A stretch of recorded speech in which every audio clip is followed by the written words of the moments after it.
Women, with their sure instincts, realized that my intention was to make them not just more beautiful, but also happier.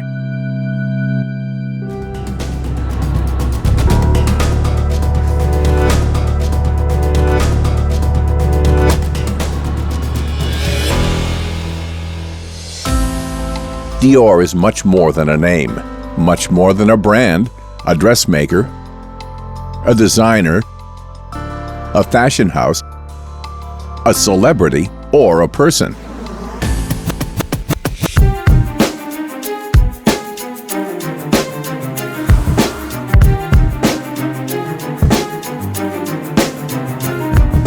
Dior is a spirit that transcends his era.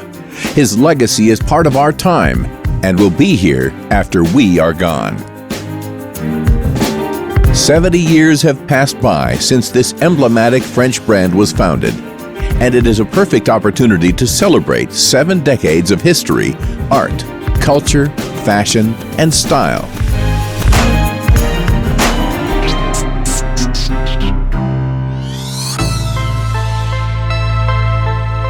The public history of Dior began in tough post-war France at the beginning of 1947. On a cold February morning, Paris experienced a wave of glamour. An unknown Christian Dior presented a fashion show with a collection that would change the parameters of women's high fashion for years to come. And in this way, the phenomenal brand that excited women in Europe and the USA was born, while at the same time contributing to the recuperation of the textile industry. But let's start from the beginning of this great designer's life to have an in-depth look at his story. Christian Dior was born in Granville, France, on the 21st of January in 1905. He was the second of 5 children born into a wealthy provincial Norman family. He lived his grammar and secondary school years within a normal family environment. When he was older, he studied at École des Sciences Politiques in Paris with the intention of becoming a diplomat, as per his father's wishes. He also studied music, though he was always fascinated by architecture and art, especially painting. He had a clear vocation towards beauty in all its manifestations. His greatest passion from the very beginning was drawing and design. Though he never became a diplomat, the culture he acquired, his knowledge of proper etiquette, protocol, history, and geography, gave him great polish and education that allowed him to navigate the sophisticated waters among the aristocracy and nobility.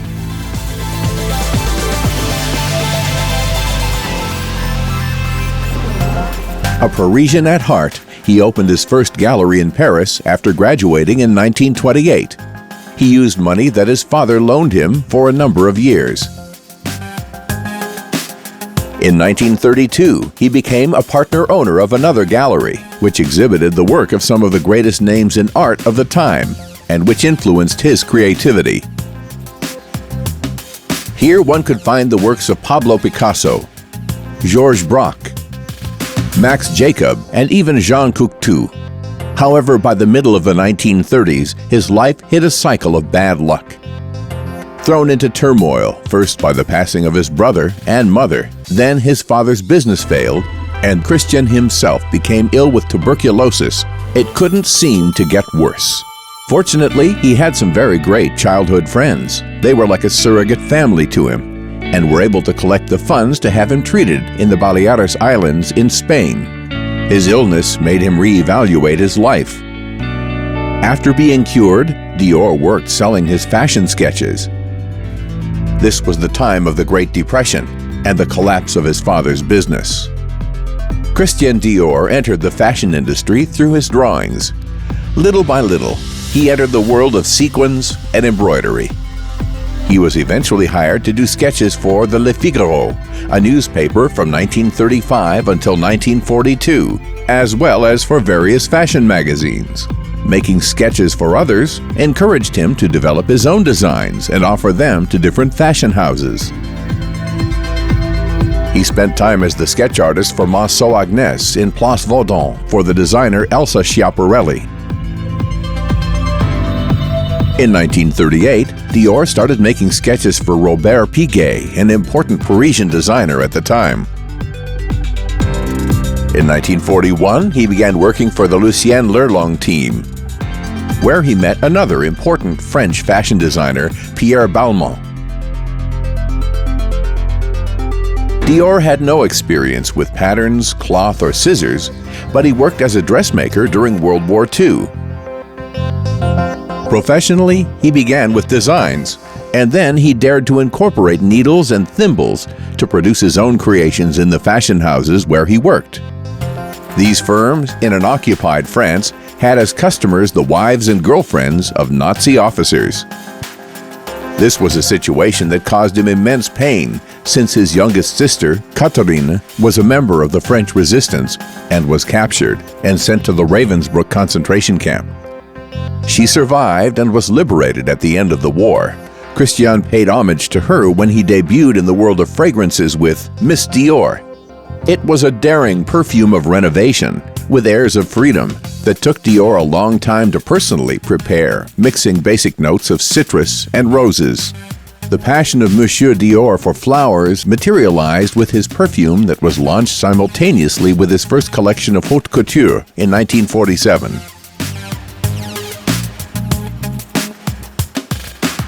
Christian Dior is considered at the same time a fashion designer and a perfumer. Some of the most sensual aromas and essences in history carry the Dior name. He felt that a dress was only complete when it was accompanied by the right perfume. At the end of the war, in 1945, Christian Dior and Pierre Balmain discussed setting up an independent firm together. But in the end, Balmain dreamed of having his own personal company. And so he did, and in consequence, Dior stayed on as the designer for Lelong. Dior's exquisite taste for art and design made him stand out and made him one of the most influential men in the fashion world of the time.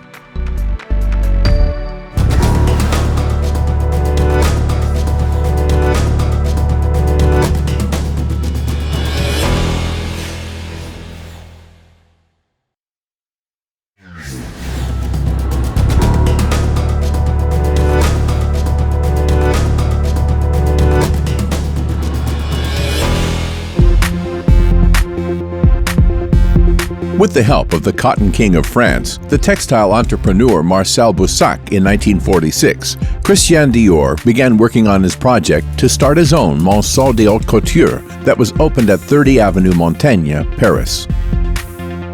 That same firm that carried his name, Dior, has been one of the most important luxury brands right up to this day.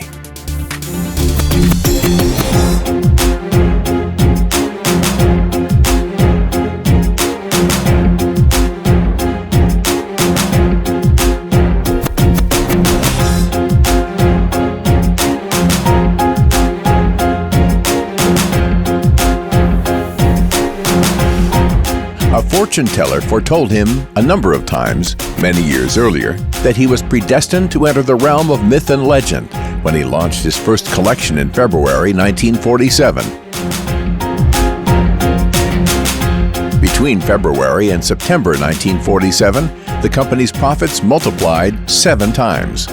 The man who transformed haute couture with glamour and style with the founding of his company until his death in 1957 contradicts the extravagant image one tends to have of fashion designers. Dior didn't look for fashion. Fashion found him. The events that led him to make dreams in the form of dresses for high society surprised him as much as anyone else.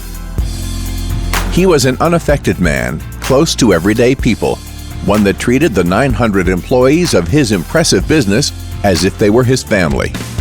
They made it possible for the creations that he so enjoyed drawing became reality. What are the roots of Dior's exquisite taste? The fountain from which his talent and vocation flowed?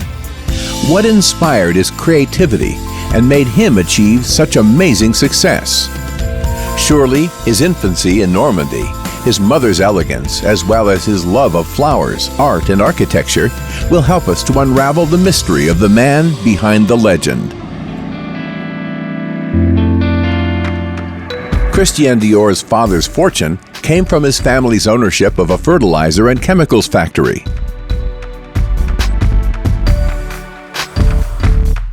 His family was Norman, and thus large and robust, except for his mother, who was from Anjou. In his beautiful pink and gray house, colors that would become constants in his work, Dior acquired his love of flowers, aromas, and colors, as well as his love of silence and solitude. In that isolated mansion at the edge of the sea, surrounded by exotic botanical gardens with the most varied of species, he drew much of his inspiration. Despite his family's wealth, Dior had a modest beginning as a designer. As he affirms in his autobiography, it is due mostly to his not believing in himself, which made it hard for him to gain the confidence to do what he really loved. As a result, he would be a late bloomer and would begin his career as a courtier at 42 years old.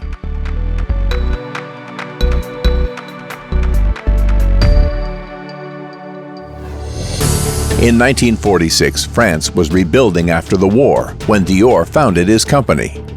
Even though cloth was rationed and fabric production was scarce, the designer won over the whole world with his avant-garde vision of feminine elegance and was able to procure the necessary materials for his creations. In this way, Dior helped re-establish Paris as the capital of fashion.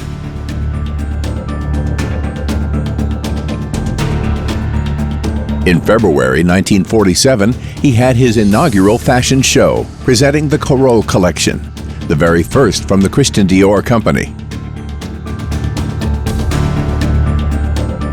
At 10:30, with the salon bursting at the seams, the first mannequin came out, as Dior remembers in his memoirs, Christian Dior et moi, published in 1956. Marie-Thérèse, half dead from fear, tripped and broke out crying. She was incapable of going out again. But very soon, each new ensemble was received with applause. I covered my ears, too terrified to trust myself so soon. But brief reports from the battlefield confirmed that my troops under the leadership of my favorite mannequin, Tanya, had triumphed. Dior became famous that same year when the journalist Carmel Snow, editor-in-chief of Harper's Bazaar, having seen Christian Dior's fashion show, exclaimed, "It's such a new look." It was a style of design and dressmaking with an aesthetic proposal of narrow shoulders, small waist, tight fitting over the torso, and an ample skirt in the form of a flower's corolla, halfway down the leg to 11 inches from the floor. On average, the ensemble would use some 20 yards of cloth. Those that were lucky enough to see the show that 12th of February in 1947 were astonished by the beauty of Christian Dior's work. After seeing the models on the catwalk in a theatrical setting, in which they almost danced with exaggerated gestures, wrapped in yards and yards of cloth with wasp-like waists, rounded shoulders, people were amazed at the beauty of Dior's work. It was a transformation of the art of fashion and sewing. It changed the concepts of femininity and elegance, converting Christian Dior into one of the biggest and most profitable symbols of France in the world.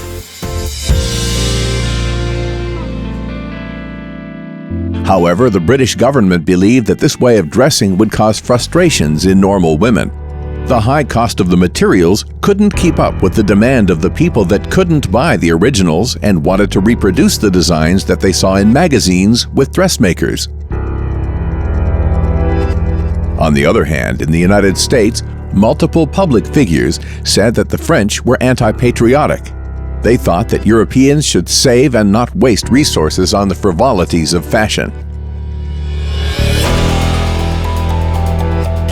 It's easy to appear ridiculous by inserting philosophical reflections in a discussion about silks and satins, but given that I am the person responsible for a social tendency, perhaps I am authorized to analyze my own success. I think that I brought back the neglected art of pleasing. Dior wrote in his autobiography.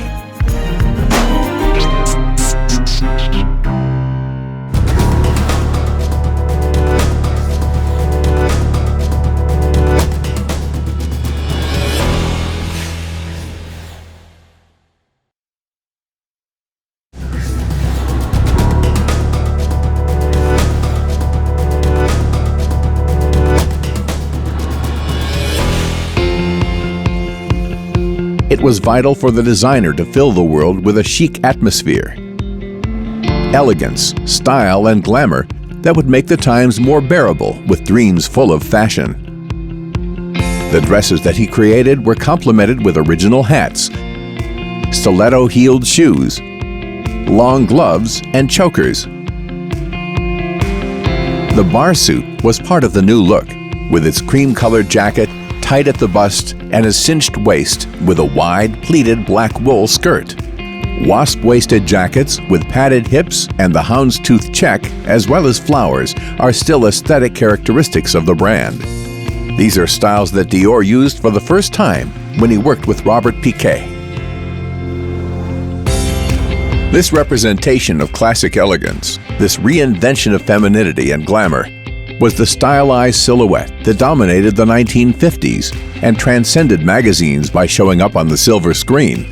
It was a symbol of the return to luxury after the profound austerity and crisis of the Second World War. Christian Dior interpreted the needs of the female public through his dresses. He reflected optimism and society's hope for a brighter future, which gave the fashion world new impetus. Even though this trend was rapidly accepted by a majority of European and American women, Dior's designs were rejected by one special group: feminists. They sustained that his look was oppressive through the designer's use of such symbols as the corset, the crinoline, and the padding to create his idealized silhouette. Because of this, Coco Chanel became his rival, since her line was designed to be comfortable, elegant, and easy to use. She said that male courtiers tortured women's bodies and that they didn't understand women's true nature. Despite his critics at the time, the Maison Dior almost couldn't satisfy the demands for his products or the famous stars like Rita Hayworth, Margot Fonteyn, among others that bought his ensembles, raising Dior to the altar of adoration of the gods.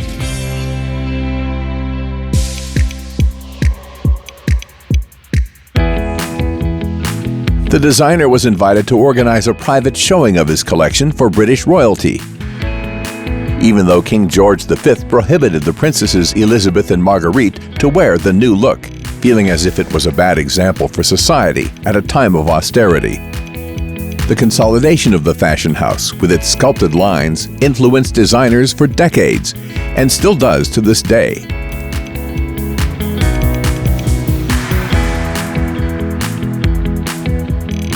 The world had just come out of World War II, and in this post-war environment, it was difficult to shake off the gray color in people's souls and the military uniforms, the heavy fabrics that didn't allow the female figure to stand out and looked rigid and inelegant.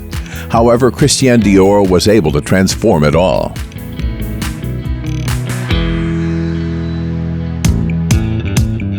In 1948, Dior opened his first store in New York City at 730 Fifth Avenue in Manhattan, capitalizing on his popularity, growing fame, and international success. And one after another, a series of events started from there to expand to the rest of the world. In 1949, he created the perfume Diorama, made of fruit, spices, and wood, which, like all Dior fragrances, continues to imbue the world with its aroma even today.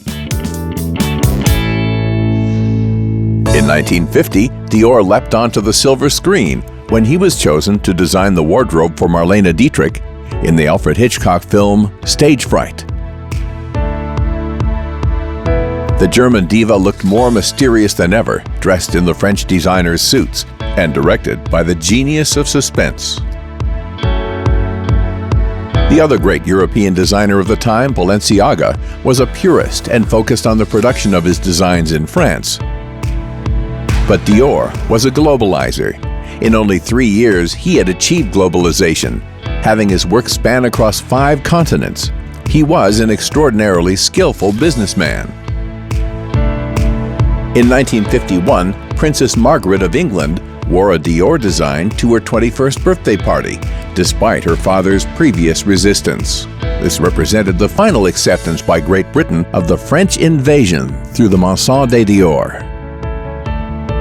Dior accomplished world fame in just 10 years, from 1947 to 1957.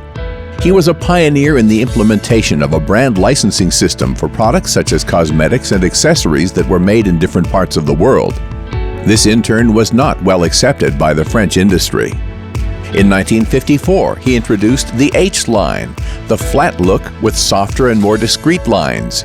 It was a complete success, a natural evolution of the designs he had created earlier.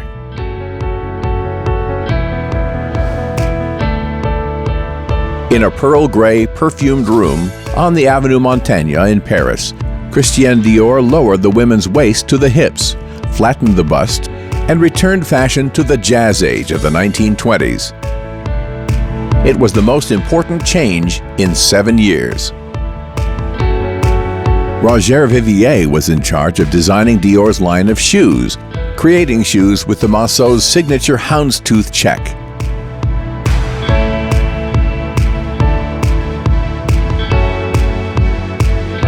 That same year, for the first time ever, a Dior collection was presented in a major fashion show in the Soviet Union. Dior was revolutionizing the world. But what is a fashion designer without his muses transfigured into women of flesh and bone? In the 50s, the relationship between the designer and his models was very close and intense, since the clothes were made directly on them. His favorite model was Victor Dautrelot, who declared that the designer worked with a dozen girls that were available in his workshop from 10 a.m. until 3 a.m. for 3 months when preparing his current collection. The models had a lot of contact with him, but only professionally. Dior was indifferent to the bohemian lifestyle and the mundane pleasures of socializing. Dior usually met with friends in his home, the majority being childhood friends. He also liked going to the theater or classical music recitals, but he was introverted and thus fled crowds and noise. His great passion, motivation, and purpose was his work. It was what made him feel complete and in no need of diversion. It was the same year that the new headquarters were opened and that Dior gave lectures at the Sorbonne as a consecrated maestro of fashion. Around 1954, he decided to once again conquer the clientele in Latin America that had once invested in high fashion and had lost touch because of the Second World War. And he did a promotional tour with his French models through Venezuela, Colombia, Cuba, Puerto Rico, Dominican Republic, Haiti, and Mexico. Huge fortunes, fervent for Parisian glamour, could be found in that part of the world, which the French considered exotic lands. In September 1954, in association with the Cartier firm, Monsieur Dior inaugurated the Christian Dior boutique on Francisco de Miranda Avenue, one of the most cosmopolitan in the prosperous city of Caracas. Dior was fascinated by South America and affirmed in an interview that year when asked which queen would he have most liked to dress, he answered that the only queen he had dressed was Eva Peron. He came to have a unique connection with the charismatic Evita, so much so that he had a mannequin with the exact measurements of the Argentinian First Lady in his atelier. In 1955, Yves Saint Laurent, at the time a 19-year-old youth, came to work as the first and only assistant that Christian Dior had during his life.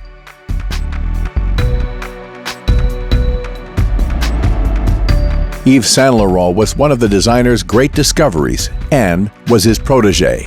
Though they were very different, Saint Laurent was a close friend, confidant, and disciple, learning by starting from pattern making and going all the way up to confectioning suits with the unique seal of his maestro. The headquarters at 30 Avenue Montaigne remains today and is a point of reference for fashion lovers.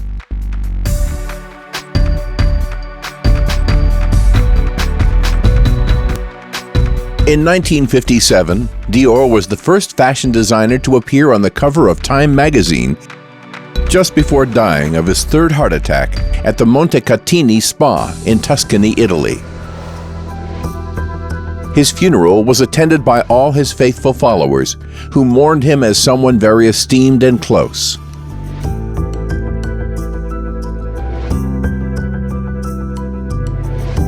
Beyond the fashion world, he was one of the most known and respected Frenchmen in the world, responsible for 50% of the high fashion exports from his country.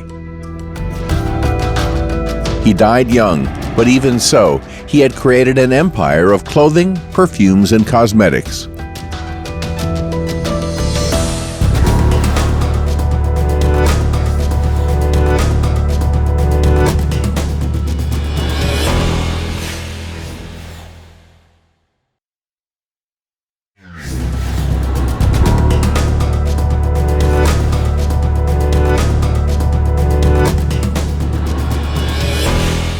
The premature death of Dior made Marcel Boussac consider closing the fashion house, but the chairman, Jacques Rouet, convinced him to give this immense responsibility to the younger designer, Yves Saint Laurent.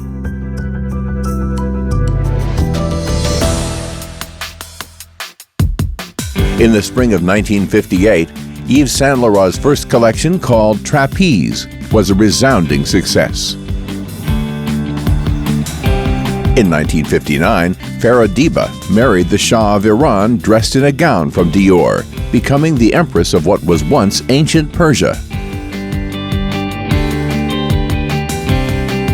At 23 years old, Yves Saint Laurent managed to conserve the elegance and opulence inherited from his mentor, adding a lightness to the garments. The 70s arrived, and with them the winds of change and revolution, something that didn't fit into the rigid mental schemes of some of the rich followers of the Maison. Saint Laurent transformed the Dior creations, modernizing them and making contemporary icons with a perfect balance of good taste and practicality. Later, under the proclamation of "Down with the Ritz, long live the street," Saint Laurent presented his last collection for Dior in 1961, in homage to the students of the Rive Gauche, the most bohemian and rebellious of the Parisian neighborhoods. In that collection, he introduced leather jackets and miniskirts. The idea wasn't well received by the more conservative sectors and was seen almost as an offense.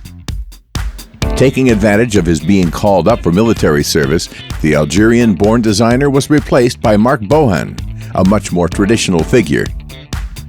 The House of Dior entered a quiet period in which there were no radical changes. In 1967, the brand was 20 years old. Dior was a company that had expanded its business to 15 countries and employed more than 2,000 people. It had diversified its business into different luxury products, like perfumes, jewelry, and watches, with enormous sales success. The empire of La Maison expanded in other directions by presenting its ready-to-wear and baby Dior lines. This is the same year that they made the dress for the coronation of the Empress of Iran, for whom they also made a wedding dress. The Empress, in turn, would be one of the most adoring fans of the high fashion firm during her lifetime. 3 years later, in 1970, a masculine line of designs made its debut, Dior Monsieur, breaking paradigms in men's fashion. In 1976, the Dior Maison dressed Queen Sylvia of Sweden when she married King Carl Gustaf. Soon came the colorful and vibrant era of the 80s.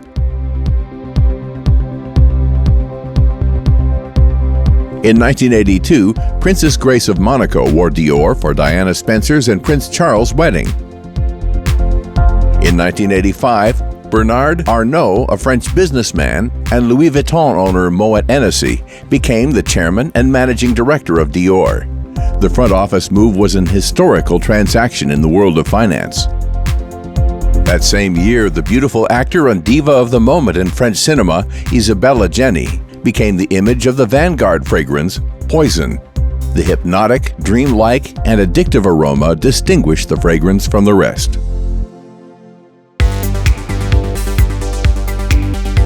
In 1986, the first Dior collection was presented in Communist China, once again prevailing to revolutionize the history and markets of the fashion world.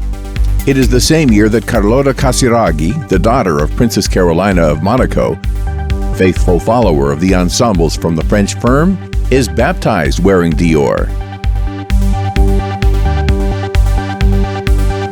Marc Bohan maintained his position at the helm of the company for 29 years before he retired in 1989. The Italian Gianfranco Ferré was then appointed creative director of the company. For the first time, an Italian was put in charge of the important fashion house, an emblem of the French nation. This, of course, was a scandal for many, sparingly considered to be unacceptable and disturbing. Gianfranco Ferré was a designer and architect. He had his own fashion company, which he quit to dedicate his body and soul to the French fashion house. The commitment confirmed that Christian Dior's ghost would not influence him, and that he would produce Ferré collections made by Dior. And in fact, the Italian imposed his own personal imprint, full of brightness and color. It was much more Baroque, almost excessively ornate and rococo, but fascinating everyone with the splendor of the times that appeared peaceful. With the end of the Cold War, the world was transformed by the age of modern warfare. Notably, with the perestroika, the fall of the Soviet Union, as well as the fall of the Berlin Wall, which meant the reunification of Germany, the Balkan War, and the Gulf War reshaped everything.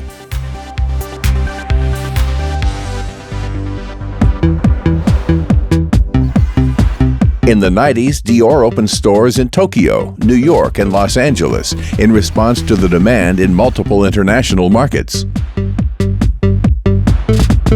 This was the era of the original top models: Cindy Crawford, Linda Evangelista, Carla Bruni, Claudia Schiffer, Christy Turlington, Naomi Campbell, Elle Macpherson, Helena Christensen, and Stephanie Seymour. Ferré put them all on the Dior runway and put them on covers across the entire fashion universe with designs from La Maison, marrying the brand to women who made fashion history. In 1995, Lady Dior was created.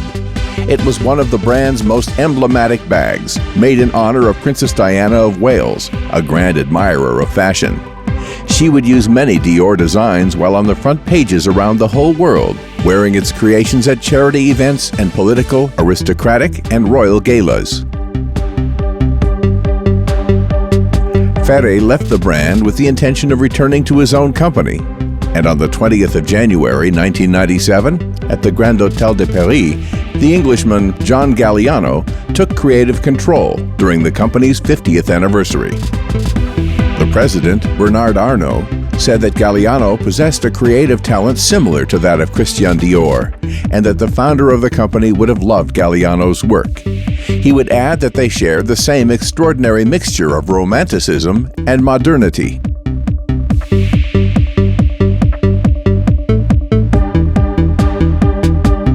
The Galliano era speedily brought a series of events that transformed the brand, involving it more and more with celebrities.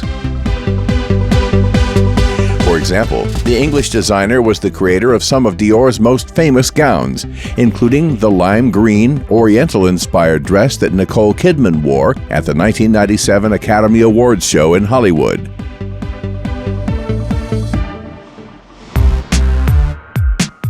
In 1999, Gwyneth Paltrow, who received the Oscar that year for Shakespeare in Love, was designated as the image for the new Dior handbag, City Dior.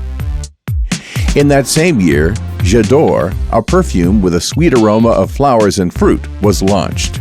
That year, the man from Gibraltar presented a collection that modernized the Dior inheritance with ethereal and delicate designs of corsets, sumptuous gala dresses, and a grand mixture of cultures, especially Spanish. The fashion critics loved his offering. In this way, the beginning of the new millennium brought big changes for Dior. For instance, in 2002, selecting the sensational Brazilian model Gisele Bündchen, who was dating actor Leonardo DiCaprio at the time, as the new image for the spring-summer collection.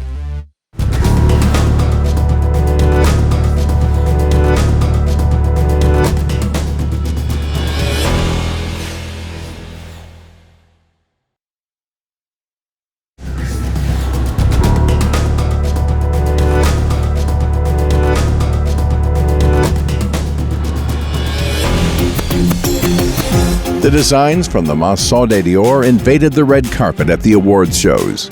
Charlize Theron picked up the Golden Globe as Best Actress for her work in Monster while wearing a Dior gown. A short time later, she would become the face of J'adore. Reese Witherspoon received the Best Actress Oscar for her work in Walk the Line while wearing a vintage Dior dress from the 1950s. And Penelope Cruz presented the film Volver by the Spaniard Pedro Almodóvar at Cannes wearing a Galliano designed gown. Galliano loved fashion history while simultaneously recognizing the possibilities to make new narratives. He also found inspiration in haute couture, and it was reflected in the technical details in which he made his garments. In 2005, Sharon Stone became the image of Dior's line of anti-aging cosmetics. The famous French actress, Marion Cotillard, who won the Oscar for her interpretation of Edith Piaf in 2008, was selected to be the new icon for the brand's advertising campaigns. Later in 2010, the British actor Jude Law became the face of the cologne Dior Homme. The campaign, directed by Guy Ritchie, who was married to Madonna, another habitué of the Maison Dior. In 2011, the director Sofia Coppola directed Natalie Portman in a new commercial for Miss Dior, Chiuri. That year, some anti-Semitic comments by Galliano while drunk in a Parisian bar provoked his arrest and eventually his being fired from the company. And so ended his career at Dior. The company was unexpectedly without leadership and looking for a successor. A year later, the Belgian Raf Simons, fresh from his success at Jules Sander, was named creative director at Dior. The reconceptualization and modernization of the historic Christian Dior legacy were the basis that sustained Simons' offerings at Dior. In 2012, the actress of the moment and the new image of the brand, Jennifer Lawrence, won the Golden Globe as the Best Supporting Actress in Silver Linings Playbook while wearing a Dior gown designed by Simons. At the same gala, Emma Watson surprised everyone by wearing a daring ensemble from Dior that combined a backless red dress with black capri pants. In 2013, Robert Pattinson, the star of the Twilight Saga, became the new face of Dior Homme. That same year, Charlize Theron wore a gown from Dior Couture at the Oscar Gala. In 2015, the legendary French actor Alain Delon, in images used from his 1967 film The Last Adventure, became the voice of Eau Sauvage perfume. That same year, Raf Simons announced that he would not be renewing his contract with Dior after 3.5 years working with Maison Dior. He said that after profound reflection, he decided to leave his post as creative director and that his decision was based on his desire to pursue other interests. In 2016, Rihanna, the hip-hop and pop singer from Barbados, designed a pair of sunglasses with her name on them that were produced by Dior. 6 months after Simons' departure, and after 3 weeks of rumors, Maria Grazia Chiuri was named as the new Christian Dior's creative director, She was the first woman to occupy the post in the history of the Maison, and her reign began with an extraordinary fashion show called Dior Sauvage that was presented in the Upper Las Virgenes Canyon Nature Preserve in California. Chiuri took over women's haute couture, the prêt-à-porter, and the accessory collections under the denomination stamped on a t-shirt, "We all should be feminists." The Italian wanted to reinvent Dior and redesign its concept of femininity. Chiuri had spoken with fashion editors about the influence that Women Who Run with the Wolves by Clarissa Pinkola Estes had on her, about the archetype of the wild woman, and attempts by the patriarchy to repress this feminine force in society. The designer, who first worked for Fendi and later Valentino, affirmed that she was in a constant search to evoke Dior's legacy and had accomplished internalizing his savoir-faire adjusting to modern trends with a collection faithful to Dior's essence and authentic with history and significance. The line was, at the same time, made for today's woman, in that it combines femininity with strength, as well as balance between professional life with being a housewife and mother. This was her case as well, to become creative director for Dior.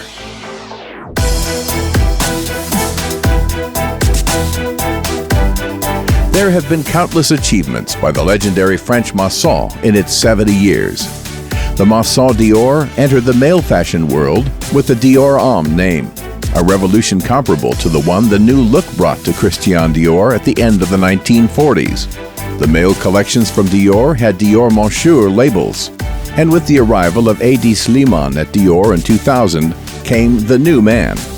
Slimane designed a slim silhouette, tight-fitting androgynous look, inspired by the rock and roll aesthetic. Slimane declared that the influence of music in fashion was enormous and can be seen in Dior since the 60s with Yves Saint Laurent through to the 80s with Gaultier. The relation goes from rock to so-called street culture.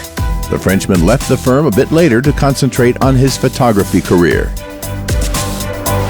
Chris Van Asche succeeded him and continued the legacy, presenting his first spring-summer collection in 2008. It followed the same line, as much in form as in color. Among the celebrities that have adored Dior throughout its history are stars such as Marilyn Monroe, Sophia Loren, Sarah Jessica Parker, Diane Kruger, Jessica Biel, Bella Hadid, Mila Kunis, Emma Stone, and Dita Von Teese. Other favorite clients have been the French former First Lady, Carla Bruni, who is also one of the brand's spoiled top models in the times of Ferré. Melania Trump, Flotus, a devotee of fashion and haute couture, chose a Dior ensemble for her first official visit to France. According to the magazine Bilan, Bernard Arnault, the French magnate and leader of LVMH, to which Dior belongs, is the richest man in France and the second richest in the European Union. LVMH is home to 70 distinguished brands belonging to 6 different sectors of the fashion industry, with 1,508 stores. Faithful to their historic traditions, each of its brands is based on the legacy that maintains a solid focus on the exquisite quality of its products. 70 years after its creation, the Dior Group sees billions of dollars every year. Christian Dior changed the rules of what is elegant all around the world with the collection he launched in 1947 and continues to be synonymous with imagination, creativity, originality, class, and innovation.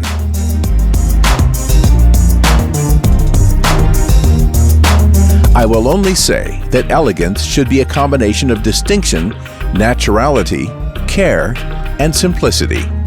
Christian Dior.